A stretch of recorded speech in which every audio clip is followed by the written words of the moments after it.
Hello there, and welcome to my office. Come and sit as we explore three educational technologies you undoubtedly are familiar with and how they'll impact the future of learning. Let's see. Let's dive right into one of the most talked about technological devices out there on the market today. That's right, you guessed it. We're going to dive into the realm of virtual reality. What's that? You don't know what virtual reality is? Surely you must be kidding me. Wait, your name's not Shirley? Alright. That was an old reference that I know. Now, where was I? Oh, yeah. There are several types of reality manipulation devices out there, or technologies: virtual, augmented, and mixed. Augmented reality adds new objects or audio layers to your existing reality. Mixed reality creates a space where physical and digital can coexist and interact with each other in real time. Virtual reality replaces your existing world with a new virtual experience. Most commonly used is a head-mounted display, normally strapped on using Velcro straps, consisting of motion tracking devices that are built into the display and speakers or headphones that are plugged in inside the unit as well. And combining that with some sort of controller or joystick, we can truly expand our own realm and give an experience in ways we've never thought we could imagine previously. So currently virtual reality technology is used in a plethora of ranges which have huge impact to education as we know it. There are two ways virtual reality is used: passive and active engagement. Passive engagement is more the lines of 360-degree video, where one could take a video and it's playing with little to no interactivity involved. This is often used to dive deeper into a topic where through the use of a static video where the user can modify their own field of view by simply moving their head and seeing different aspects of the video. So doing a quick Google search of 360-degree videos on your mobile phone will likely pull up YouTube or likely pull up on some other media player. Can help bring you up to speed as to what that experience is. You'll notice there's no interactivity in it. You're just moving your head around and moving the phone around, and the field of view does change. So that does provide some engagement in there. But on the other hand, we have active engagement. This is where the experience truly becomes immersive, interacting with components of the environment in ways that we would not have had the luxury of being able to complete. For example, using this interactive space, we could tear apart an engine or any other engineering marvel and determine how its components interact without the risk of destroying the real product or having to purchase the real product to begin with. Think Iron Man, but in our own universe. How cool is that? What's that? You want to know how this will impact the future? Let's take a look at some brief examples. So collaboration in a virtual reality classroom can help foster social integration of learners. So if you've got a social anxiety problem or if you've got a social learning disability, you can use this technology in a creative virtual classroom, and we've seen signs, according to Dr. Connor Galvin, who is leading. So through his evidence that he's shown that this virtual component adds and deters that social interactivity issue away and replaces it with increased interaction, it brings down those virtual barriers, which is amazing. It simply warms my heart knowing that we have that potential to bridge social interactions with education and to help give a quality of education no matter what kind of experiences that you require.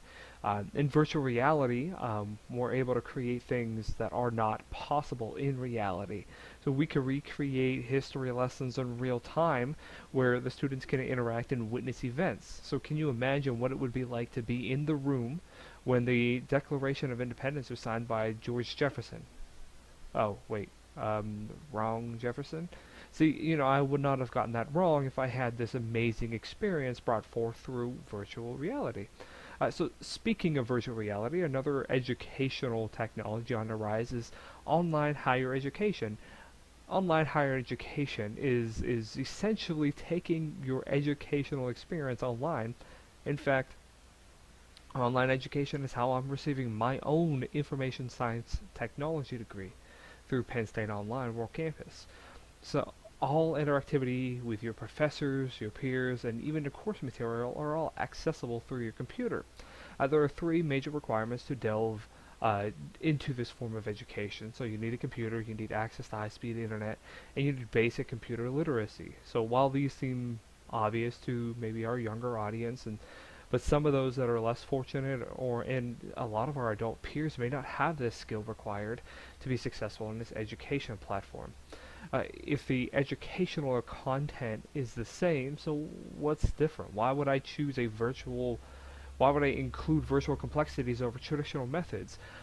One of the major positions students take is the ability to learn at your own pace. So whether you decide to fly through the material or wait until the last minute the assignment is due, it is your choice to choose a balance that works for you and your own life schedule. So whether you've got a full-time job, whether you've got a full-time family, whether you have both, it doesn't matter. You're able to take the same pace and learn the same material on your own pace. So as of right now, both traditional and non-traditional education methods cost roughly the same. As the competition increases in this space, I'm sure we'll be required to occupy less space than a traditional school. This will undoubtedly be seen in the students' wallets and be yet another reason to choose an online education over traditional methods. Alright, I know I've probably bored you enough, but I've got one more topic to talk about. Micro-credentialing. You've never heard of that before? That's not good because I was hoping you could tell me. Just kidding. Micro-credentialing is not only a very difficult word to say, it is the process of earning micro-credentials, which are like mini degrees or certificates in a specific topic or area.